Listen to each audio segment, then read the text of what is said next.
जो भी दुश्मन है मेरे रज़ा का, जल रहा था जला ही जलेगा। मसलके आला हज़रत का नारा, मसलके आला हज़रत का नारा, लग रहा है हमेशा लगेगा। जो भी दुश्मन है मेरे रज़ा का, जल रहा था जला ही जलेगा। जल रहा था जला ही जलेगा। मसलके आला हज़रत का नारा, मसलके आला हज़रत का नारा, लग रहा है हमेशा लगेगा। लग रहा है हमेशा लगेगा। मुस्तफा की इनायत से प्यारे,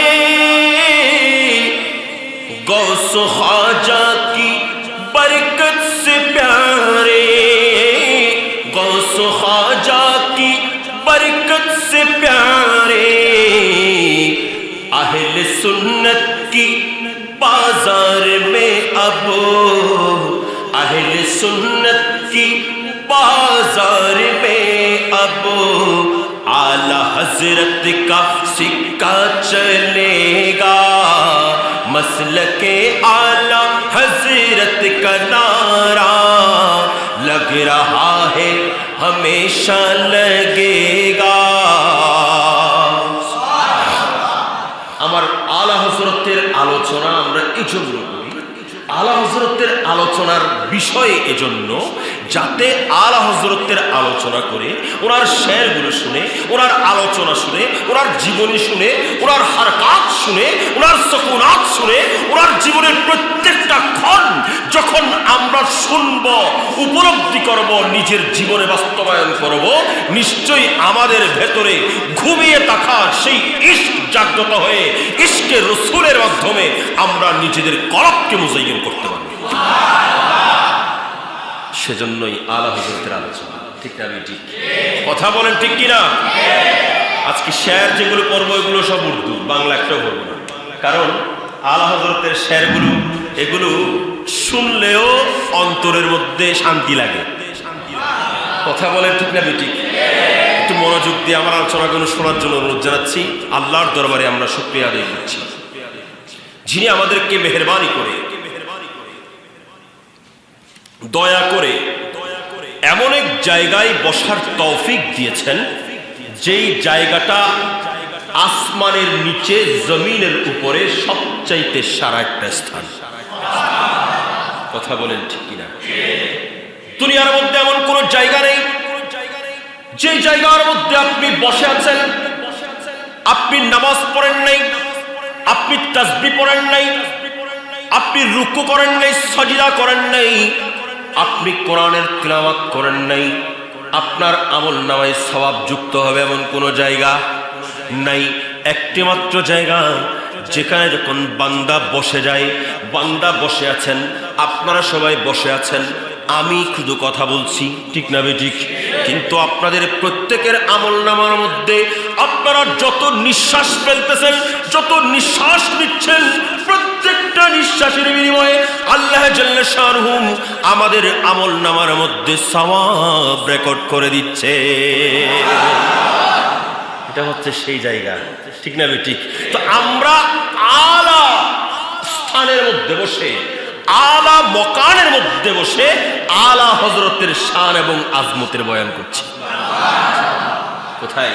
আলা জায়গা, সবচাইতে উঁচু জায়গার মধ্যে, সেরা জায়গার মধ্যে বসে সেরা ব্যক্তির আলোচনা করছি।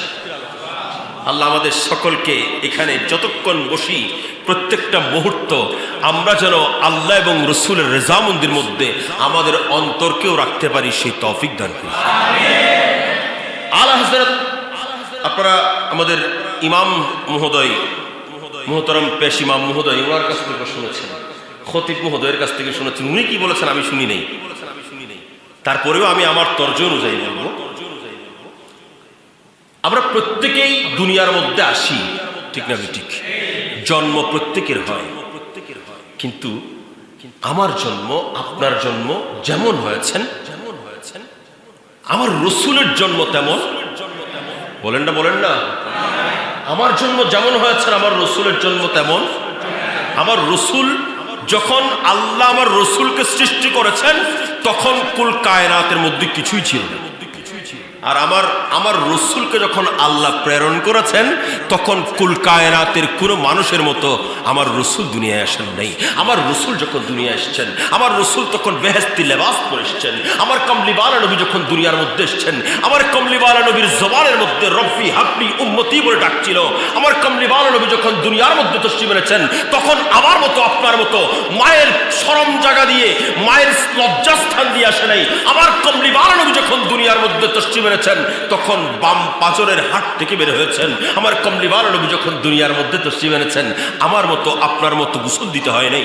আমার কমলিওয়ালা নবী যখন দুনিয়ায় এসেছেন তখন সর্বপ্রথম সিজদায় অবনত হয়ে আল্লাহর দরবারে শুকরিয়া আদায় করে আলহামদুলিল্লাহ বলে আমার মতো আপনার মতো গুনাহগারদের এই নাপাক জবান দিয়ে আল্লাহর শুকরিয়া আদায় করলেও আর কি করব, সেজন্য সর্বপ্রথম শুকরিয়া আদায় করেছেন তিনি হলেন আমাদের নবী। কথা বলেন ঠিক না ঠিক? যার কোনো মিসাল নাই তিনি হলেন আমাদের নবী। বলবেন না? একটু আগে আপনারা শেয়ার করছেন না হামারা নবী পড়েন নাই, তাহলে আমাদের নবী বলতে ভয় আছে? হন না ভয় আছে? আমরা শুধুমাত্র আমরাই বলতে পারবো আমাদের নবী, ওই বাতিলরা আমাদের নবী বলতে পারবে? কারণ তারা তো আমার কমলিওয়ালা নবীর ভালোবাসা অন্তরে ধারণ করে না। শুধুমাত্র সুন্নি মুসলমান যারা তারাই বলতে পারবো আমাদের নবী। যেমন আমরা আলা হযরত বলেছেন খালক সে আউলিয়া আনিয়া সে রসুল और रसूलों से आला हमारा नबी सबसे ला हमारा नबी सबसे बा।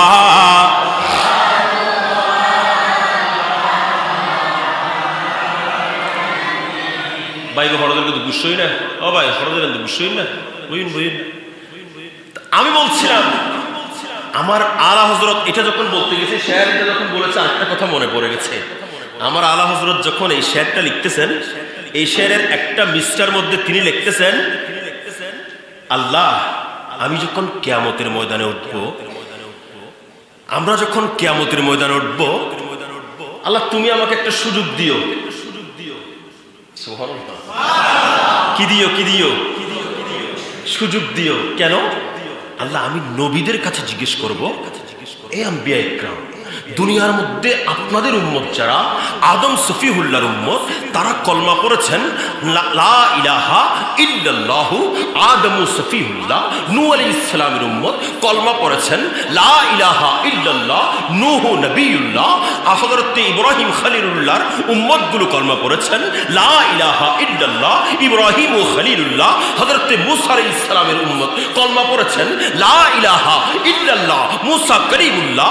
এভাবে করে আস্তে আস্তে হযরত ইউসুফ আলাইহিস সালাম ওনার উম্মত কলমা পড়েছেন লা ইলাহা ইল্লাল্লাহ ইউসুফ নবিয়ুল্লাহ। হযরত সাইয়্যিদনা ঈসা রূহুল্লাহর উম্মতগুলো কলমা পড়েছেন লা ইলাহা ইল্লাল্লাহ হযরত ঈসা রূহুল্লাহ। এভাবে করে আমার কমলিওয়ালা নবীর উম্মত আমরা যারা আমরা কলমা পড়ি লা ইলাহা ইল্লাল্লাহ মুহাম্মদুর রাসূলুল্লাহ। কিন্তু সেই মাহশরের ময়দান যখন কায়েম হবেন ওই মাহশরের ময়দানের মধ্যে সমস্ত নবীগণ থাকবেন, সমস্ত নবীগণও থাকবেন। সেদিন আমার আল্লাহর দরবারে হযরত সাইয়্যিদনা ইমাম আলা হযরত বলতেছেন আল্লাহ সেদিন আলা হযরত বলতেছেন আমি আল্লাহর দরবারে সেদিন একটা প্রশ্ন রাখবো আল্লাহ তুমি আমাকে একটু সুযোগ দাও আমি একটু নবীদের কাছে প্রশ্ন করব। এ নবীগণ দুনিয়ার মধ্যে আপনাদের কলমা সবাই পড়েছেন, আপনাদের উম্মত আপনাদের কলমা পড়েছেন, আপনাদের উম্মত আপনাদের কলমা পড়েছেন, কিন্তু আজকে মাহশরের ময়দানের মধ্যে আপনারা কোন কলমার ছায়ার নিচে আছেন, কোন কলমার ছায়ার নিচে আছেন, শুধু আমাকে একটু সেই কথাটা জানিয়ে দিন, একটু জানিয়ে দিন কোন কলমার নিচে আছেন।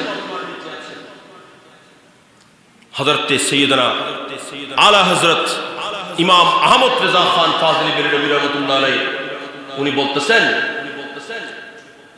আমি সমস্ত নবীদের কাছে প্রশ্ন করব, এ আম্বিয়া ইকরাম, আপনারা আজকে মাশরের ময়দানের মধ্যে যখন সবাই নফসি নফসি করছেন, যখন সবাই হাহাকার করতে লাগলেন, আজকে দুনিয়ার মধ্যে যত নবী রাসূল গেলেন, প্রত্যেকটা নবী রাসূলের উম্মত আজকে মাশরের ময়দানের মধ্যে উঠবেন, কিন্তু আজকে এই মাশরের ময়দানের মধ্যে কারো নারা চলবে না, আজকে মাশরের ময়দানের মধ্যে কারো স্মরণ চলবে না, আজকে মাশরের ময়দানের মধ্যে কেউ কথা বলতে পারবে না। আজকে মাশরের ময়দানের মধ্যে আমি নবীদেরকে একটু প্রশ্ন করব, এ আম্বিয়া ইকরাম, আপনারা আজকে বলুন, আজকে আপনারা কোন নবীর কলমার মধ্যে আছেন, কোন নবীর ছায়ার নিচে আছেন? আম্বিয়া কে করো আরজ ক্যু মালিকু, ক্যা নবী হ্যাঁ তোমারা হামারা নবী। এ নবীগণ বলো বলো, আমাদের নবী যিনি, আমরা যাকে জান এবং প্রাণ জানি, আপনাদের নবী কি তিনি নাকি অন্য কেউ? তখন সমস্ত আম্বিয়া ইকরাম জানিয়ে দেবেন, জैसे सबका खुदा एक है ऐसा ही इनका उनका तुम्हारा हमारा नबी सबसे और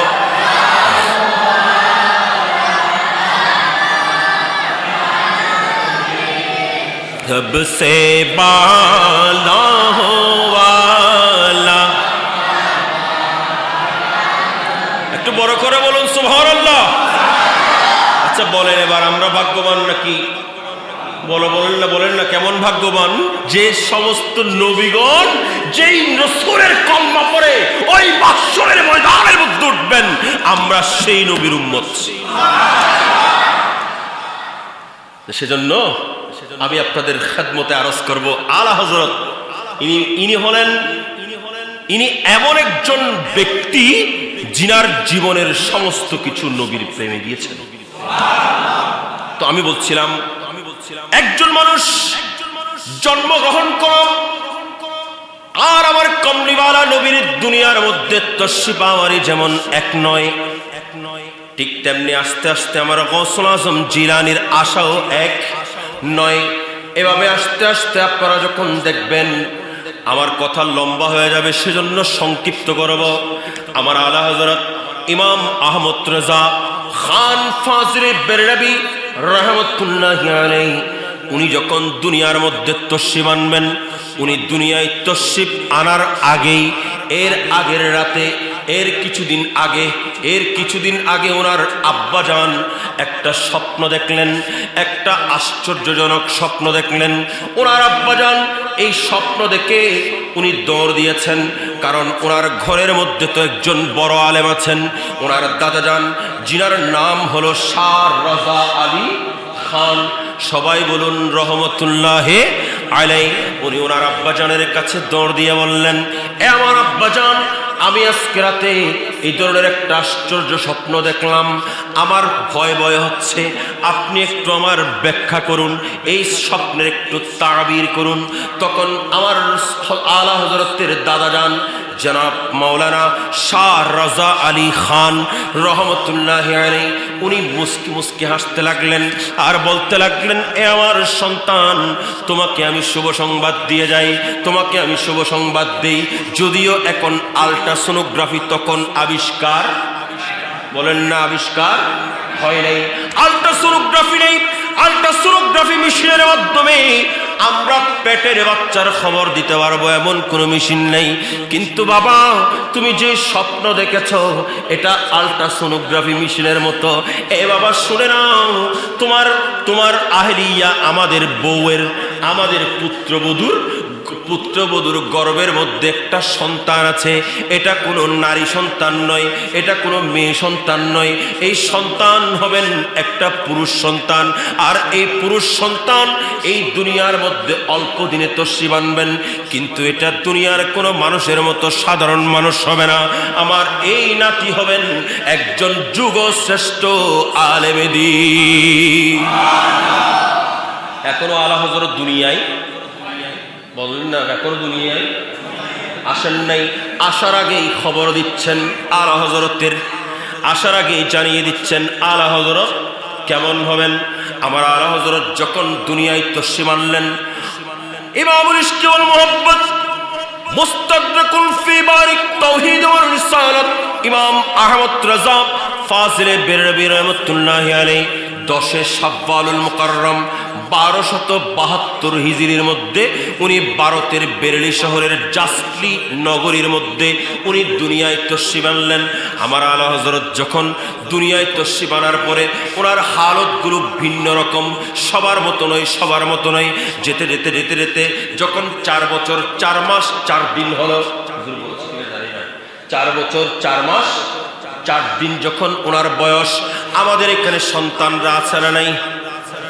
বছর বয়সত আর কোরআন শরীফ বছর বয়স দিদি সেপারা পরিবেলে দিদি বছর বয়স ওরা না জানেন কার হন না 4 বছর 4 বছর 4 মাস 4 দিনের মধ্যে আপনার সন্তানকে আপনি কোরআনে কারীম অর্থাৎ সেফারা শুরু করার জন্য পাঠাবেন, মক্তবের মধ্যে পাঠাবেন, হুজুর দিয়ে কোরআনের সবক দেবেন, সেরার সবক দেবেন। এটাই হলো নিয়ম। আমার আলা হযরতকে যখন ওনাকে নিয়ে গেলেন, ওস্তাদের সামনে বসালেন, ওস্তাদ পড়ানো শুরু করলো। আলা হযরত ওস্তাদের জবানে জবানে পড়তেছেন বিসমিল্লাহির রহমানির রহিম, উনি পড়লেন।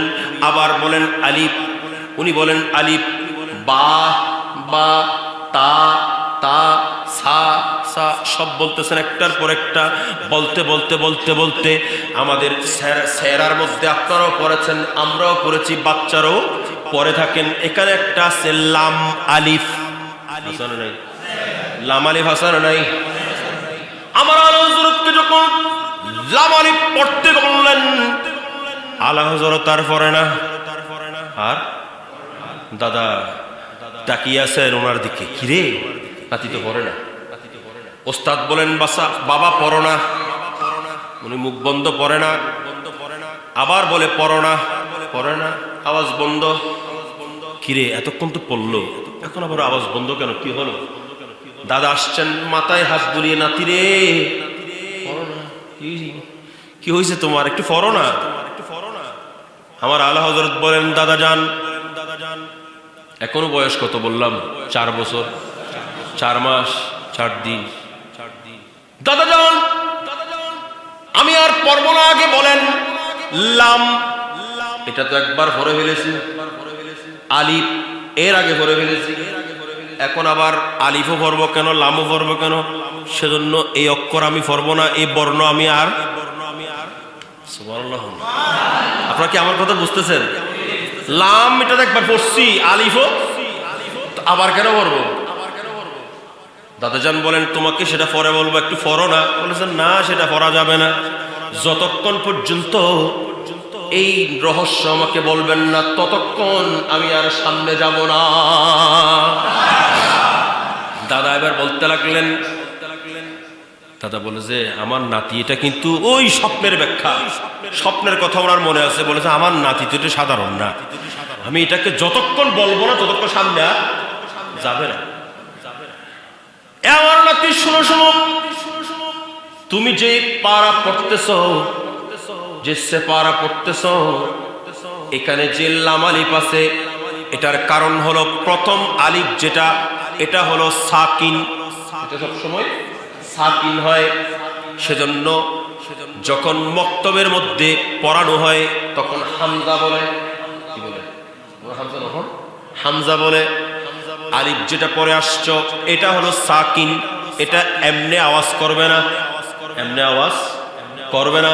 ডুল আছে না, ডুল, ডুলুক গেনে আনিয়ে রিগুলো কোন দিয়ে, আচ্ছা ডুলিবে আওয়াজ করিব না, আবার সত্য করিব যে ডঙ্গরে তাতে হাতে বাড়ি মারিবেন বাবাস ঘুরে উড়িব ঠিক না মাইকি বেড়ে গোড়া দিন আছে দেরি যত সুগনো দিম আওয়াজ হইব না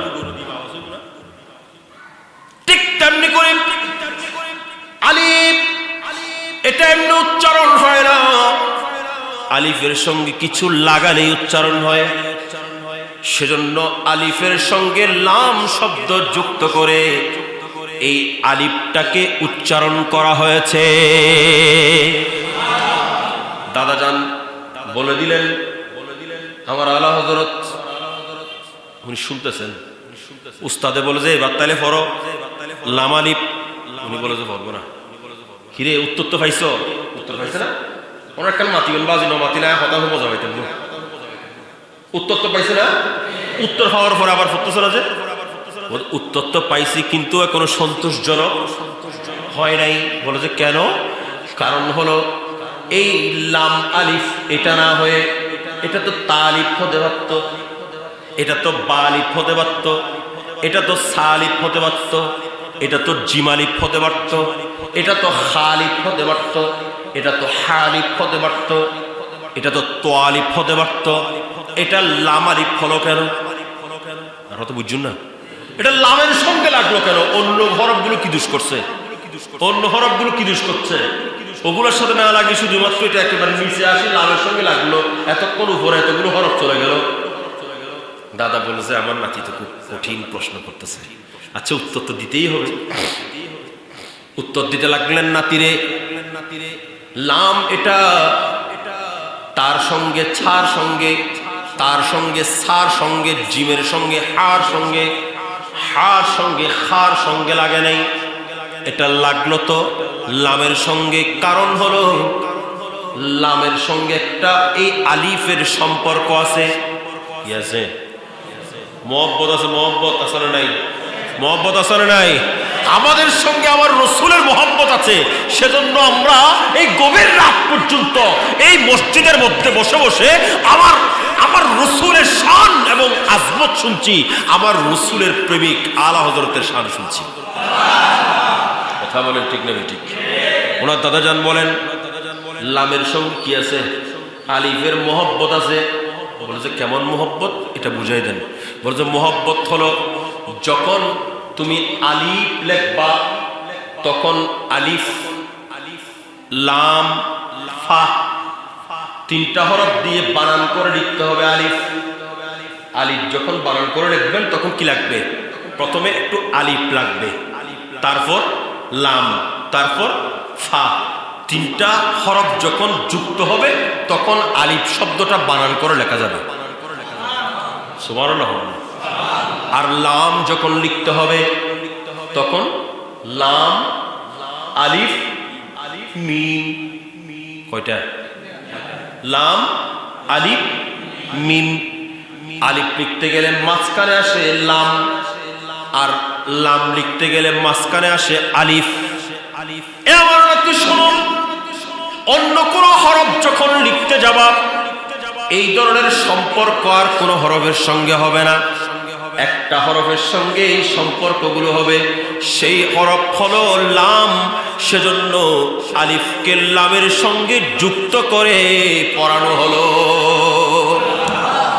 আর বড় করে বলেন আলা হযরত বুঝতে পারলেন উনি এবার সামনের দিকে অগ্রসর হয়েছেন কেন কেন কেন কারণ হলো আলা হযরতের শিরাবর্তিত রসুলের প্রেম উনি জন্মের আগে থেকেই উনি কেমন হবেন এটা আমার আল্লাহ জানে না জানে আমার আল্লাহ সেভাবে করে ওনাকে প্রেরণ করেছেন সেজন্য আমার আলা হযরতের যখন নাম রাখতেছেন ওনার নাম রাখলেন আজান দিয়ে মোহাম্মদ কি হন না এখানে একটা কথা আপনাদের খেদমতে আরজ করে যাই আমরা যখন সন্তান জন্ম নেই তখন মেডিকেলের মধ্যে ক্লিনিকের মধ্যে যখন সন্তান জন্ম নেই তখন বাচ্চাটার নামও রাখে না আজানও দেয় না নামও রাখে না আজানও দেয় না বলে যে এখনো পর্যন্ত দোয়ানো হয়নি গোসল করানো হয়নি এখন এগুলো দেওয়া যাবে না তো এরকম রাখতে রাখতে বাচ্চার সময় যেতে যেতে যেতে যেতে 2 মাস গেছে গা তারপরে এটাকে বাসায় আনতেছে তারপরে এটার নাম রাখতেছে কিন্তু আমার রসুল এলান করে যাচ্ছেন বাচ্চার নাম রাখবে কয়দিনে 7 দিনে কয়দিন 7 দিনে। এটাই হলো সুন্নাহ প্রক্রিয়া। তো আমার আলা হযরতের আজান দিয়ে নাম রাখলেন কি? মুহাম্মদ বলেন না, মুহাম্মদ বলেন। মোহাম্মদ বললেও মজা আছে, ঠিক না? ঠিক। আমার আলা হযরত শুধু চুমু নিয়ে একটা কিতাব লিখেছেন। আলা হযরতের কাছে যখন কেউ গিয়ে তালাকের প্রশ্ন করতেন, তালাকের মসলা যখন জিজ্ঞেস করতেন, তখন আলা হযরত এক লাইনের মধ্যে উত্তর দিয়ে দিতেন। আলা হযরতের কাছে শরীয়তের প্রশ্ন করলেন, শরীয়তের কোনো মসলা মসাইল জানতে চাইলে 1 লাইনে উত্তর দিয়ে দিতেন। এত সংক্ষেপ উত্তর আর কেউ দিত না। আলা হযরত একেবারে সব মসলার একেবারে অল্প কথাই পুরো উত্তর দিয়ে দিতেন। কিন্তু আলা হযরতের কাছে যখন একজন মুস্তাহাব একটা বিষয় নিয়ে, একটা মুস্তাহাব বিষয়, আমার রাসূলের নূরানী নাম মুবারক শুনে চুমু দেওয়ার বিষয় যখন জিজ্ঞেস করলেন, তখন আলা হযরত লিখতে পুরো একটা কিতাব লিখে ফেলেছেন। আমাদের দেশের বাতেল আসানা নেই, ওয়াবি মওদুদি খারেজি ডাব্লিউ বল্টু আসানা নাই। এরা বলে যে রসুলের নাম শুনে আবার চুমু দিতে হবে কেন? রসুলের নাম শুনে আবার চুমু দিতে হবে কেন? বলে কি বলে না? বলে তো না। কিন্তু আমার কমলিওয়ালা নবী হুজুর নূর সাল্লাল্লাহু আলাইহি ওয়া আলিহি ওয়াসাল্লাম উপস্থিত। হযরতে বেলাল আযান দিচ্ছেন, হযরতে সৈয়দনা আবু বকর সিদ্দিক রাদিয়াল্লাহু তাআলা আনহু উনি উপস্থিত ছিলেন। হযরতে সৈয়দনা বেলাল রাদিয়াল্লাহু তাআলা যখন আযান দিতে আশহাদু আন্না মুহাম্মাদুর রাসূলুল্লাহ বলে উনি যখন ডাক দিয়েছেন, হযরতে সৈয়দনা আবু বকর সিদ্দিক রাদিয়াল্লাহু তাআলা আনহু সঙ্গে সঙ্গে ওনার এই আঙ্গুল মুবারক চুমু দিয়ে উনি চোখে লাগিয়ে দিলেন।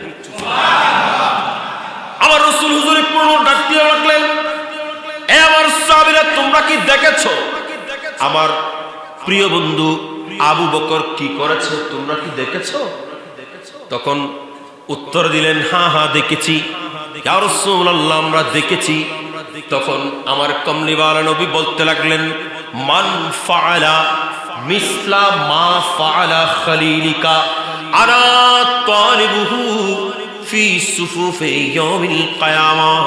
যে ব্যক্তি আমার এই বন্ধু সিদ্দিকে আকবর আবু বকর সিদ্দিক যে কাজটি করেছেন, অর্থাৎ আমি রাসূলের নামে পাক শুনে যে চুম্বন দিয়েছেন, যে বান্দা এই কাজটা করবে, আমি কমলিওয়ালা নবী কাল মাশরের ময়দানের মধ্যে ওই বান্দাকে ডেকে ডেকে ডেকে ডেকে আমার সঙ্গে জান্নাতে নিয়ে যাব।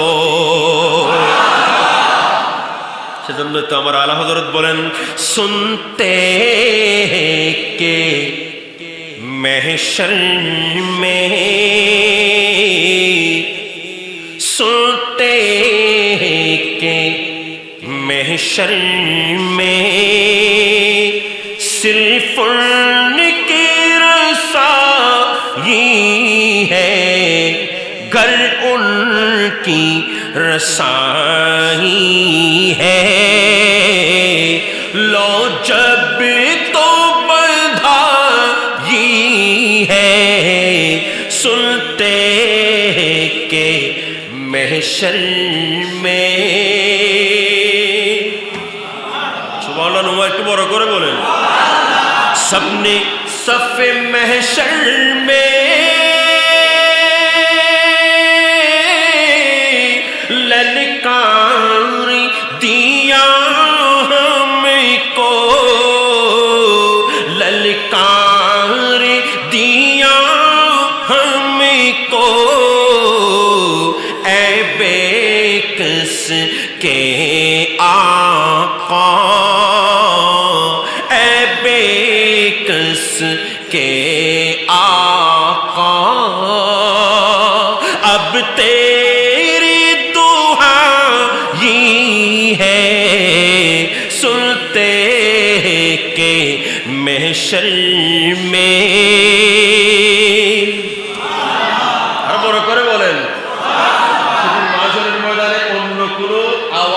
যাবে একমাত্র আমার কমলিওয়ালা নবী সমস্ত গুনাহগারদেরকে আমার কমলিওয়ালা নবী শাফাআত করবেন। আমার কমলিওয়ালা নবী আমাদেরকে, আমাদের মতো গুনাহগারদেরকে নিয়েই জান্নাতে প্রবেশ করবেন। আমার রাসূল হাদিসে পাক, এটা বুখারী শরীফের হাদিস। আপনি আমি যখন বুখারী শরীফ খুলবো তখন দেখতে পাবো আমার কমলিওয়ালা নবী বলছেন ওই বাসরের ময়দানের মধ্যে আমি রাসূল আল্লাহর দরবারে সিজদার মধ্যে পড়বো, আল্লাহর দরবারে সিজদার মধ্যে পড়বো, সিজদায় পড়ে আমি বলতে থাকবো আল্লাহ আল্লাহ আমার সমস্ত গুনাহগার উম্মতগুলো ক্ষমা করে দাও। আল্লাহ যতক্ষণ আমার একটা গুনাহগার উম্মত জাহান্নামের মধ্যে যাবে ততক্ষণ পর্যন্ত আমি রাসূল জান্নাতে যাব না। আমি রাসূল আমার উম্মত ছাড়া যাব না, আমার উম্মত ছাড়া যাব না। আমার রাসূল বলছেন আমি সেদিন সিজদা করব আর কাঁদতে থাকবো, আমি কাঁদতে থাকবো। তখন আল্লাহর পক্ষ থেকে এলান হবে ইরফা রাসাকা ইয়া মুহাম্মাদু, ইরফা রাসাকা ইয়া মুহাম্মাদু। এ আমার হাবিব আপনার সর মুবারক তুলুন, সাল তুতা। আপনি আমি আল্লাহর কাছে চান আপনার কি লাগবে। তখন আমার কমলিওয়ালা নবী বলছেন আমি নিজের সর মুবারক তুলবো আর বলবো আল্লাহ রব্বি হাবলি উম্মতি, রব্বি হাবলি উম্মতি, রব্বি হাবলি উম্মতি। আল্লাহর দরবারে আমার উম্মতের গুনাহ ক্ষমা চাইবো আর উম্মতকে নিয়েই আমি রাসূল জান্নাতে যাব। সেজন্য আল্লাহ তো জান্নাত বানিয়েছেন আমাদের জন্য, ঠিক না বেটি? জান্নাত বানিয়েছেন কাদের জন্য?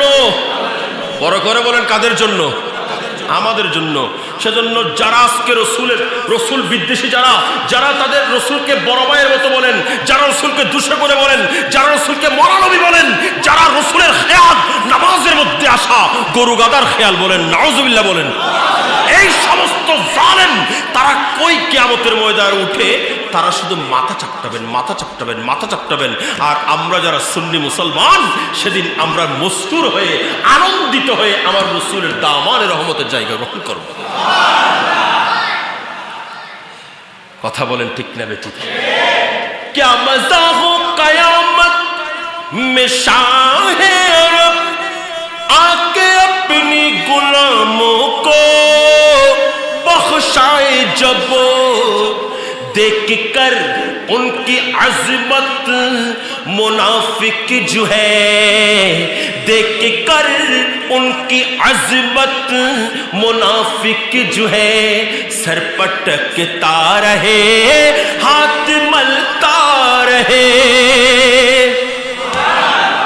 সেদিন মুনাফিকরা এরা হাত মলবেন আর মাথা চাপটাবেন, মাথা চাপটাবেন আর বলবেন আমরা কি করলাম দুনিয়ার মধ্যে, আমরা কি করলাম দুনিয়ার মধ্যে। সেজন্যই তো আমার আলা হযরত বলছেন আজ লে উনকি পানা আজ মদদ মাंग উনসে, যদি চাও আজকেই আমার রাসূলের কাছে সাহায্য চাও, আজকেই পানা চাও, আজকেই পানা চাও, আজকেই তোমরা রাসূলের দামানের রহমতের নিচে জায়গা নাও। কথা বলেন ঠিক না বেঠিক? আমি বলেছিলাম আলা হযরতের নাম ভুলে গেছেন সবাই। আলা হযরতের নাম মুহাম্মদ, সবাই বলি ওনার নাম দাদা জান দিয়েছেন আহমদ রাজা, আহমদ রাজা। আর আলা হযরত বলেন আমার নাম তো মুহাম্মদ, আমার দাদা দিয়েছেন আহমদ রাজা। উনি বলেন যে আমারও একটা মনে মনে চিন্তা আছে, আমাদের আমরা নিজেদের নামের সঙ্গে যে যে তরিকার সেখানে একটা একটা আমার নামের সঙ্গে কাদেরি আছে, সেটা আমি কাদেরি তরিকার অন্তর্ভুক্ত বিদায়। কেউ রজবি লিখেছেন, কেউ চিশতি লিখেছেন, কেউ নকশবন্দি, কেউ মুজাদ্দিদি, আসারা নেই। এক একজনের নামের সঙ্গে এক একটা জিনিস যুক্ত হয়। তো আমার আলা হযরত বলেন আমার নামের সঙ্গেও একটা যুক্ত জিনিস, আমি যেটা পছন্দ করি, আমি এমন কিছু পছন্দ করি, এমন কিছু জিনিস আমি আমার নামের সঙ্গে যুক্ত করব, আমার নামের সঙ্গে আমি এমন কিছু জিনিস যুক্ত করব যেটা আমি পছন্দ করি। তখন আমার আলা হযরত ওনার নামের সঙ্গে একটা শব্দ যুক্ত করলেন, সেই শব্দটা ছিল আব্দুল মুস্তফা। আর বড় করে বলেন আব্দুল মুস্তফা মানে কি জানেন? আমাদের দেশে বলে যে আব্দ করে যে আব্দুল মানে তো বান্দা, আব্দুলের আরেক অর্থ হচ্ছে গোলাম, আব্দুলের আরেক অর্থ হচ্ছে কি? গোলাম। আব্দুল মুস্তফা মানে রাসূলের গোলাম। কার গোলাম? আপনারা বুঝেন না আমার কথা, কার গোলাম? আমার আলা হযরত বলছেন আমি হলাম রাসূলের গোলাম। কেন? কারণ রাসূলের গোলাম যারা হবেন ওই মাশরের ময়দানে তাদের কোনো ভয় হবে খৌফে নরকে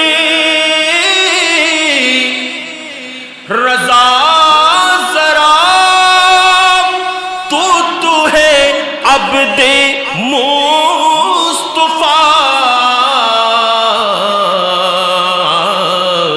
तेरे लिए अमान है, तेरे लिए अमान है। सल्ले अला सल्ले अला मुहम्मदिन सल्ले अला।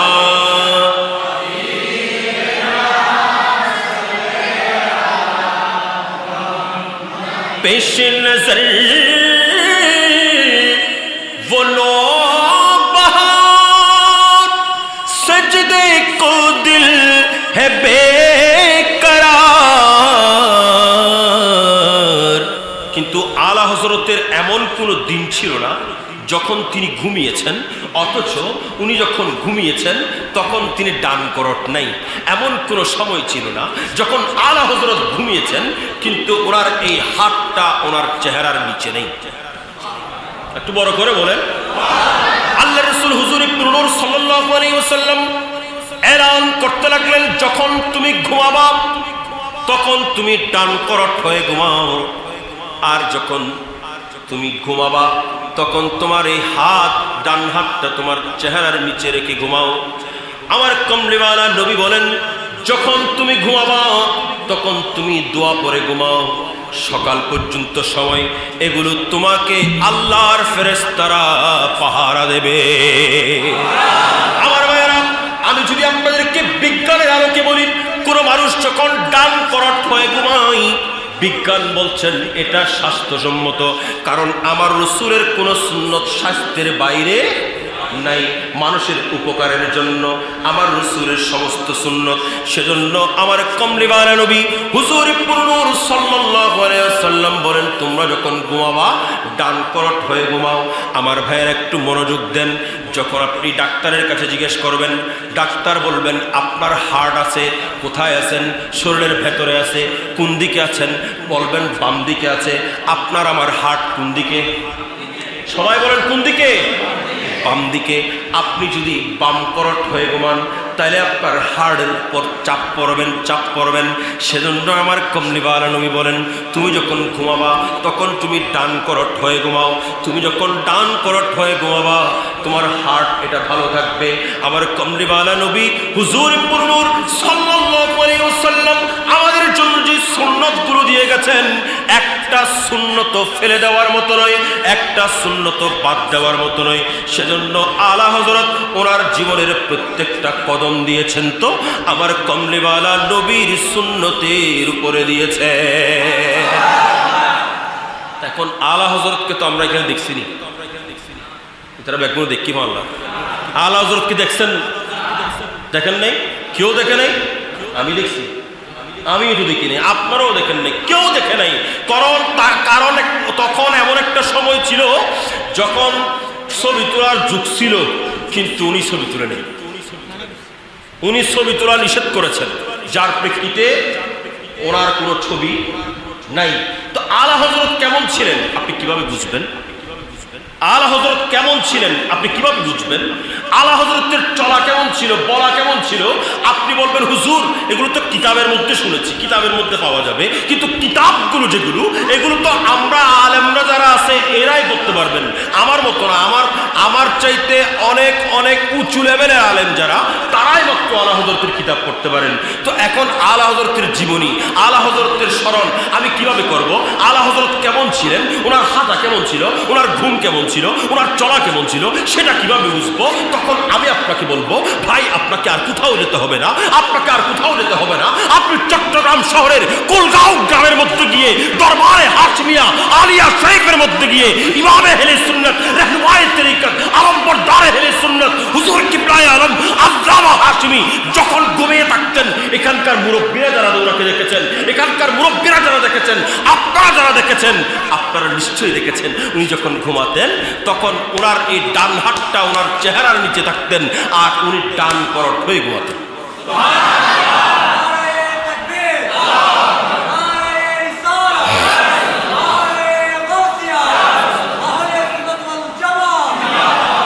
তাহলে আপনারা ইমাম হাশিমিকে দেখলে ইমাম আলা হযরত কেমন ছিলেন সেটা বুঝতে পারবো। কথা বলেন ঠিক না ঠিক?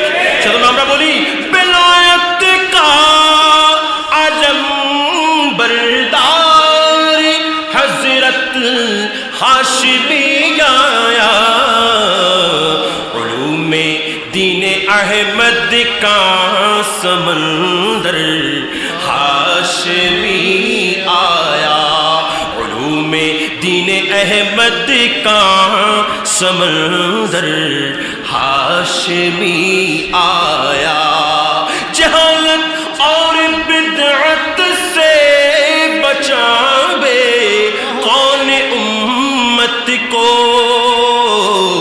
मुहियुद्दीन बनकर हम में हजरत हाशमी आया, मुहियुद्दीन बनकर हम में हजरत हाशमी आया। দুরূহ সুবহানাল্লাহ নয় একটা বড় করে হোক। ইমাম আহলে সুন্নাতকে আপনারা যারা দেখেছেন মুরব্বী হলে যেদিন দেখি, আমি তো ছোট ছিলাম যখন দাড়ি উঠে নেয়, তখন ওনার সঙ্গে সঙ্গে মাহফিলে এখানে আপনাদের এখানে আসতেছি, এখানে অনেক আছেন যাদের সঙ্গে আমার ভালো সম্পর্ক ছিল। আমি দেখেছি এই ভাটিয়ারি এলাকায় কমপক্ষে মাসের মধ্যে 20 দিন আসতেন। কথা বলেন ঠিক না ঠিক? আপনাদেরকে হেদায়েত করার জন্য আপনারা কয় টাকা দিয়েছেন আমি নিজেও তো দেখেছি। এখান থেকে যা দিয়েছেন বাসায় গিয়ে বালিশের নিচ থেকে টাকা বের করে ফেলে দিতে হচ্ছে। এখানে আরেকটা কথা বলা যায়, ওনার নানাজান সৈয়দ আব্দুল নবী রহমতুল্লাহ আলাইহি, উনি যেমন জায়নামাজের নিচ থেকে টাকা বের করে করে নতুন নতুন টাকা দিতেন, সেজন্য ওনার কাছে পুলিশ নিয়ে গেছেন বিদেশিরা। পুলিশ গিয়ে খুঁজ করলেন, কিছু পান নাই। পুলিশ বের হতে না হতে উনি আবার জায়নামাজের নিচ থেকে নতুন নতুন টাকা দেয়। অর্থাৎ ওনার জায়নামাজের নিচে একটা টাকা বানানোর মেশিন আছে বলেছেন, কিন্তু আসলে টাকা বানানোর মেশিনটা দুনিয়াবি কোনো বৈজ্ঞানিকের আবিষ্কার নয়, বরং এটা খোদা প্রদত্ত। আমি দেখেছি, আমি ওনার জীবনে যখন আমাদের চেয়ারম্যান মহোদয়রা যখন ওনার জীবনী বলেন, তখন আমি বসে বসে আমারটা আমি চিন্তা করি। আমি দেখেছি ইমাম আহলে সুন্নাত रहनुमाए तरीक़त आलमबरदार अहले सुन्नत ওনার কাছে যখন যত টাকা প্রয়োজন ছিল, উনি যখন যাকে যত টাকা দিতে চাইতেন শুধু বালিশের নিচে হাতটা ঢোকাতেন, বালিশের নিচে হাতটা ঢোকাতেন, ওখান থেকে টাকা বের করতেছেন, বের হচ্ছে আর বের হচ্ছে, বের হচ্ছে আর বের হচ্ছে। ওই বিছনার চারপাশে টাকা ভরে আছে। এত টাকা বের হয় কোত্থেকে আমি জানি না, এত টাকা বের হয় কোত্থেকে আমি জানি না। 1 বছর 12 দিন ব্যাপী ঈদে মিলাদুন নবী সাল্লাল্লাহু আলাইহি ওয়াসাল্লাম মাহফিলের প্রথম দিন এখনো গরু আসে নাই, গরু আসে নাই। খবর বলতে এসছেন মাহফিল কমিটি, গরু আসে নাই এখনো, এখন গরু তো লাগবে, গরুর টাকা দিতে হবে। ইমাম আহলে সুন্নাত উনি ওই বালিশের নিচে টাকা হাত ঢুকাচ্ছেন, বের করতেছেন, হাত ঢুকাচ্ছেন, বের করতেছেন। আমার ভাইয়েরা, আপনারা আমাকে বলেন বালিশের নিচে থাকলে কয় টাকা থাকবেন? 2-4,000 টাকা থাকবেন, 5,000 টাকা থাকবেন। কিন্তু উনি ওখান থেকে বের করতে করতে করতে করতে করতে করতে 4 লক্ষ টাকা বের করেছিল। আমরা গুনতেছি, আমরা 3-4 জনে মিলে গুনতেছি, আমরা গুনতেছি যে এখন গুনার সময় একটু দেরি হলো বকা দেয়, এতক্ষণ লাগে না গুনতে। উনি বের করতেছেন আর আমরা গণে শেষ করতে পারতেছি না। তাইলে এবার বলেন, ওই সৈয়দ আব্দুল নবী রহমতুল্লাহ আলাইহির ওয়ারিস ছিলেন ইমাম হাশমি, আর ইমাম হাশমি দুনিয়াকে জানিয়ে দিয়েছেন, তোমরা আমাকে দেখেছো ঠিকই, আমাকে বুঝতে পারো নাই, আমি ইমাম হাশমি একজন বেলায়েতের সম্রাট ছিলাম। আমার ভাইরা, আলা হযরতকে যারা দেখি নাই তাদের জন্য দুঃখ নেই, তারা আমরা ইমাম হাশমিকে দেখেছি। কথা বলেন ঠিক না বেঠিক? আজকে ইমাম হাশমি যদিও আমাদের চোখের আড়াল হয়ে গেছে, চোখের আড়াল হয়ে গেছেন। আমি আমার ভাইদেরকে বলবো, ভাই আপনারা দরবারে হাশমি আলী শুনতে চান, আপনারা উপস্থিত হয়ে ওই নূরানী রওজায়ে পাকের সামনে দাঁড়িয়ে, আমি অধমের মতো আমার যখন কোনো সমস্যা হয় আমি তখন ওই রওজায়ে পাকের সামনে দাঁড়াই, আর আমি ওখানে গিয়ে আরজি পেশ করি, আমার এর পরের দিন হোক, এর রাতের মধ্যেই হোক, আমার সমস্যা সমাধান হয়ে যায়। কারণ তিনারা তো মরে নাই, মরে নাই, মরে নাই, বরং তিনারা আপন আপন রওজার মধ্যে জিন্দা। কথা বলেন ঠিক না ঠিক? সেজন্যই ওখানে গেলে ভয়েস পাবেন। আজকে আলহামদুলিল্লাহ ইমাম হাশমিকে আমরা এই কপালের চোখে দেখার সুযোগ না হলেও ইমাম আহলে সুন্নাত হুজুর কিবলায়ে আলমের নূরানী শাহজাদা হুজুর কিবলার সাজ্জাদানুশীন আমাদের মাঝে তশরিফ এনেছেন। নয় আবাস। আমরা খুশি না বেজার? ওনাদের চেহারার দিকে দেখলে নিশ্চয়ই আমরা ইমাম হাশিমের খুশবা পাবো। কথা বলেন ঠিক না ঠিক? আমি সবসময় একটা কথা বলি, ইমাম আহলে সুন্নতের দরবারে যে গিয়েছেন খালি আসতে হাইলে বেড়ো আজকে জিরে কেউ খাওয়া আসার আসতে পেরেছেন? চা দিতে বলেন, ভাত দিতে বলেন, চা খাওয়াও, ভাত খাওয়াও, আগে চা শেষ হইলো হয়তো আবার ভাত দাও। ঠিক না ঠিক? রাতের একটা হোক দুইটা হোক যেই গিয়েছেন খালি আসতে হয় নাই। আজকে আমাদের প্রধান অতিথি মহোদয়, আমার প্রধান অতিথি মহোদয় মোহতরম আলহাজ কাজী মোহাম্মদ আবুল ফুরকান হাশিমি, ওনার কাছে গেলেও আমরা খালি আসতে হয় না। যেই যত রাতে যাক, যেই যত রাতে যাক, যতজন মানুষ হোক খালি ভেটে আসতে হয় না। ওখান থেকে ইমাম হাশিমির তরকা খাওয়ায়, ওখান থেকে ইমাম হাশিমির তবরুক খাওয়ায় প্রেরণ করেন। কথা বলেন ঠিক না ঠিক? আল্লাহ পাক আমাদের প্রত্যেককে ইমামে আহলে সুন্নতের জীবনীকে অধ্যয়ন করার তৌফিক দান করুন। আমি আমার কথা লম্বা যাব না, রসুলের পাকের আরেকটা কথা বলে, সুন্নতের উপরে আরেকটা কথা বলে আমি শেষ করবো ইনশাআল্লাহ। জি, আমার আলা হযরতের দরবারে এক ব্যক্তি আসতেন, অনেক দূর থেকে সফর করে আসছেন। এসে আমার আলা হযরতের দরবারে বলতেছেন, হুজুর আমি আপনার কাছে আপনার সঙ্গে কিছু কথা বলতে এসেছি, কিছু কথা বলতে এসেছি। আলা হযরত বলেন ঠিক আছে বসো।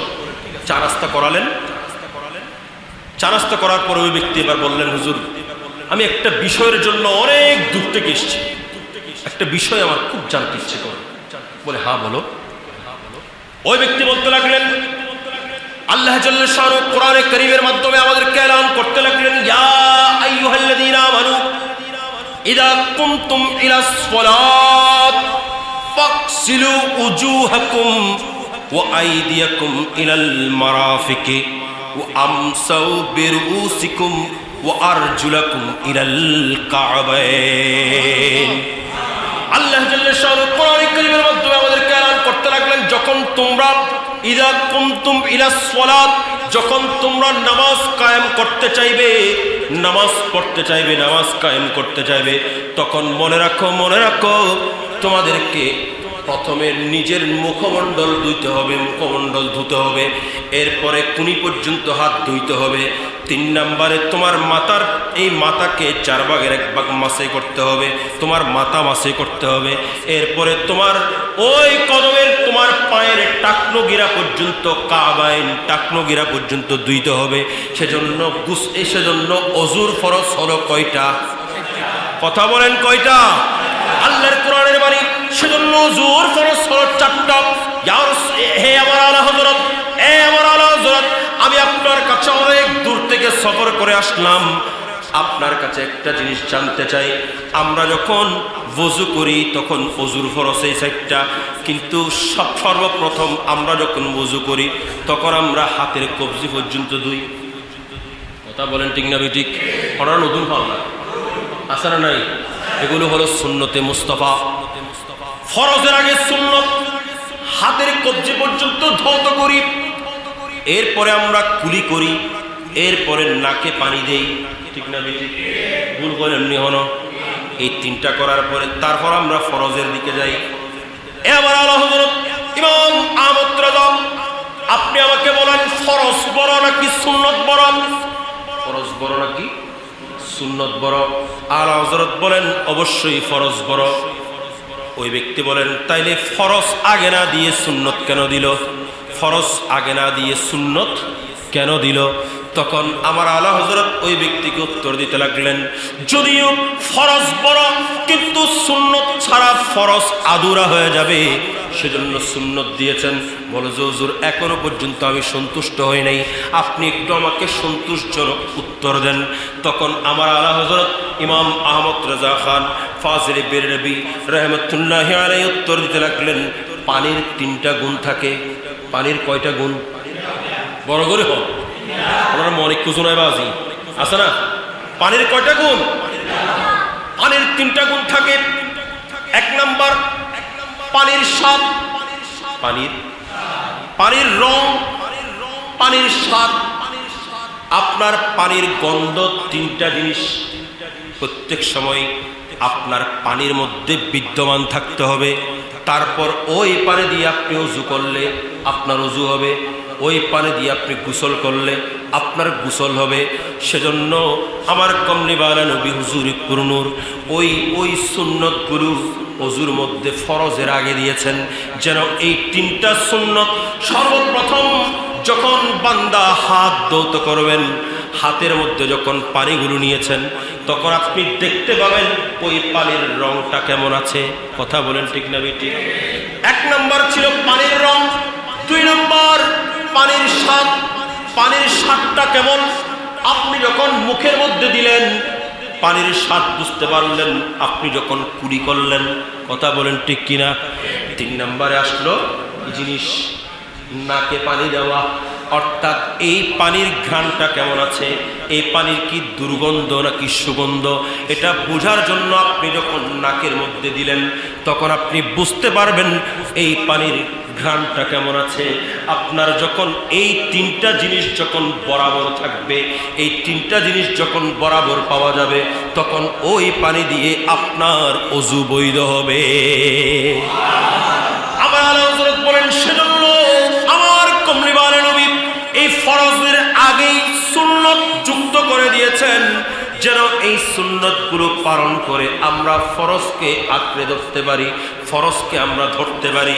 আমার ভাইরা, আমার আলা হযরতের জবাব পেয়ে ওই ব্যক্তি খুশি হয়ে গেলেন। ওই ব্যক্তি বলেন, আমি অনেক দূর অনেক বড় বড় আলেমের কাছে গিয়েছি, অনেক মানুষের কাছে গিয়েছি, অনেক গবেষকের কাছে গিয়েছি, কেউ আপনার মতোই উত্তর দিতে পারলেন না। আপনি এটা পারলেন তো পারলেন কেমনে? তখন আমার আলা হযরত বলেন, আমি তো দুনিয়াবি কোনো মানুষের গোলাম নই, আমি দুনিয়াবি কোনো মানুষের গোলাম নই। আমার নাম হলো আব্দুল মুস্তাফা, আমি হলাম রাসূলের গোলাম। সুতরাং আমি আহমদ রাজা এই সমস্ত কিছু আমার কমলিওয়ালা নবী থেকে অর্জন করেছি। मैं गदा तो बादशाह, भर दे पियाला नूर का। मैं गदा तो बादशाह, भर दे पियाला नूर का। नूर दिन दूना तेरा दे, ढाल सदका नूर का। सुबह तैबा में हुई बट ताहे बाड़ा नूर का। सदक लेने नूर का आया है तारा नूर का। बाग जन्नत तेरे नस्ले पाक में है, बच्चा बच्चा नूर का। तू है आईने नूर तेरा, सब घराना नूर का। तू है आईने नूर तेरा, सब घराना नूर का। सुबह तैबा में हुई बट ताहे बाड़ा नूर का। सदक लेने नूर का आया है तारा नूर का। बड़ा করে বলেন সুবহানাল্লাহ। আলা হযরত বলছিলাম যে ওনার সমস্ত জীবন উনি রসুল প্রেমে কোরবান করেছেন। সেজন্য আখেরি কথা যদি বলে যাই, আমার আলা হযরত ইমামে আহলে সুন্নাত মুস্তাদরাকুন ফি বারিক তাওহীদ ওয়া রিসালাত, উনি যখন শেষবারের মতো হজের মধ্যে গিয়েছিলেন, উনি তখন আল্লাহর ঘরের সামনে দাঁড়িয়ে উনি এলান করতে লাগলেন, এই হাজিরা, এই হাজিরা, এই হাজিরা, তোমরা তো আল্লাহর ঘর তাওয়াফ শেষ করেছো, আল্লাহর ঘরের কার্যক্রম শেষ করেছো, হজের কার্যক্রম শেষ করেছো, এখনো বসে আছে কেন? এখনো বসে আছে কেন? চলো চলো চলো, আমরা সবাই একটু কাবার দিকে চলে যাই। হাজিও আও শাহ কা রওজা দেখো, হাজিও আও শাহ কা রওজা দেখো। चुके अब काबे का काबा देखो, काबा तो देख चुके अब काबे का काबा देखो। আপনাদের সুবহানাল্লাহ হয় আর একটু বড় করে বলেন। আমার আলা হযরত সমস্ত হাজিদেরকে এভাবে ডাক দিতে লাগলেন। ডাক দিতে দিতে আমার আলা হযরত উনি রওনা হয়ে গেলেন মদিনায়ে পাকের দিকে। আল্লাহর রাসূলের মদিনায়ে পাকের জমিনের মধ্যে আমার আলা হযরত উপস্থিত হলেন। সঙ্গে ছিলেন চারজন বন্ধু। কয়জন বন্ধু? চারজন বন্ধুকে নিয়ে এই আলা হযরত উপস্থিত হলেন মদিনায়ে পাকের জমিনে। উনি যখন মদিনায়ে পাকের জমিনের দিক মধ্যে উপস্থিত হলেন, আমার রাসূলের সবজে গম্বুজের দিকে তাকিয়ে আছেন। চোখ ফিরায় না, চোখ ফিরায় না। আমার রাসূলের সবজে গম্বুজের দিকে তাকিয়ে আছেন। আমার ভাইরা, মাওলানা সাইফুল ইসলাম রজবী উনি ওখানে যাবেন, ঠিক না ঠিক? গিয়ে আমাদের পক্ষে সালাম দিবেন। কথা হন না? আমাদের পক্ষে সালাম দিবেন না? আমার আলা হযরত সেদিন ওই সবজে গম্বুজের দিকে তাকিয়ে ওনার ভক্ত মুরিদদের জন্য সালামি আরজ করলেন। তারপর উনি সবজে গম্বুজের দিকে তাকিয়ে আছেন, উনি নড়েন না। ওনার সঙ্গে চার বন্ধু ছিলেন। ফজরের ওয়াক্তে উপস্থিত হয়েছেন। ফজরের নামাজ শেষ করলেন, জোহরের নামাজ শেষ করলেন, আসরের নামাজ শেষ করলেন। বন্ধুরা আর ক্ষুধার তাড়নায় আর পারে না, ক্ষুধার তাড়নায় এরা আর পারতেছেন না। এরা ওনাকে ফেলে চলে গেলেন। সবাই যখন চলে গেলেন, আমার আলা হযরত এখন ওখানে বসে আছেন, চোখের পানি ছেড়ে কাঁদতেছেন। এভাবে যেতে যেতে আর যখন রাত হয়ে যাচ্ছেন, নেশার ওয়াক্ত হয়ে গেল, মাগরিব শেষ, এশা শেষ, এখন রাত হয়ে যাচ্ছেন। উনি কিন্তু খানা পিনা কিছু, কথা বলেন না, খানা পিনা খায় না। খানা নয়, শুধু পানিও পান করে না। উনি বলতে লাগলেন, ইয়া রাসূলুল্লাহ, যতক্ষণ আপনি রাসূলের এই সবজে গম্বুজের দিকে তাকিয়ে থাকবো, যতক্ষণ পর্যন্ত আপনি রাসূলের দিদার হবে না, ততক্ষণ আমি আহমদ রেজা এখান থেকে যাব না। যতক্ষণ দিদার হবে না ততক্ষণ আমি যাব না, এখানেই বসে থাকবো। আমার আলা হযরত এখানে বসে বসে লিখতে লাগলেন। হয়তো আপনারা আপনাদের খতিবের জবানে এগুলো শুনে ফেলেছেন, কারণ উনি তো আপনাদেরকে মনোরম পরিবেশে মনোরম আলোচনা করেছেন, ঠিক না? ঠিক। আমার আলা হযরত বলতেছেন, वो सुबे लालजार फिरते हैं,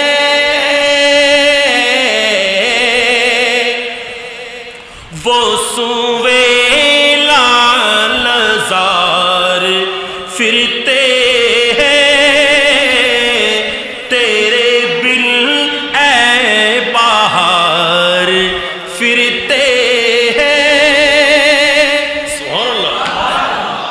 বলতেছেন, বসুয়ে লালজার ফিরতে হে তেরে বিন এ বাহার ফিরতে হে। উনি ভাবে নাতের রাসূল তেলাওয়াত করতেছেন। তেলাওয়াত করতে করতে করতে করতে গভীর রাত হয়ে গেল। গভীর রাত হয়ে গেল যখন আমার কমলিওয়ালা নবীর নুরানি রওজায়ে পাকের সামনে বসতে বসতে রাত যখন গভীর হয়ে গেল, উনি এবার ডাক দিতে লাগলেন, ইয়া রাসূলুল্লাহ, ইয়া হাবিবাল্লাহ, আপনি তো এলান করেছেন, মান রানি ফিল মানামি ফাসায়ারানি ফিল ইয়াকজা, মান রানি ফিল মানামি ফাসায়ারানি ফিল ইয়াকজা। ইয়া রাসূলুল্লাহ, যে ব্যক্তি আপনাকে স্বপ্নে দেখলো, নিশ্চয়ই সে আপনি রাসূলকে সরাসরি দিদার করতে পারবেন। ইয়া রাসূলুল্লাহ, আমি তো আপনাকে কতবার স্বপ্নে দেখেছি হিসাব নাই, আমি তো আপনাকে কত হাজারবার স্বপ্নে দেখেছি হিসাব নাই। আজকে আমি আহমদ রেজা আপনি রাসূলের দরবারে পড়ে আছি, যতক্ষণ আপনি রাসূলের দিদার হবে না আমি আহমদ রেজা এখান থেকে যাব না, আমি আহমদ রেজা এখান থেকে যাব না। এভাবে করে তিনি কাঁদতে লাগলেন। কাঁদতে কাঁদতে উনি লাস্ট বলতে লাগলেন, কুই কিউ পুছে তেরি বাত রেজা, কুই কিউ পুছে তেরি বাত রেজা, এ আহমদ রেজা তোর কথা কেই বা শুনবে, তুঝসে কুত্তে হাজার কুত্তে। এই মদিনায়ে পাকের জমিনের মধ্যে তোর মতো কত কুকুরে না আছে, তোর মতো কত কুকুরে নেই আছে। নিজেকে নিজে কুকুর সম্বোধন করে যখন আমার কমলিওয়ালা নবীর দরবার পাকের মধ্যে এভাবে করে কাঁদতে লাগলেন, চোখের পানি ছাড়তে লাগলেন, আমার কমলিওয়ালা নবী আর মদিনায়ে পাকের জমিনের মধ্যে আপন রওজায়ে পাকের মধ্যে থাকতে পারলেন না। আমার রাসূল রওজায়ে পাক থেকে বের হয়ে আলা হযরতকে দিদার দিয়ে ধন্য করলেন। আল্লাহু আকবার।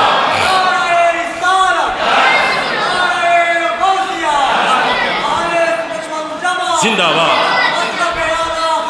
জিন্দাবাদ জিন্দাবাদ। এবার বলেন আমরাও রসুলকে দেখতে চাই কিনা?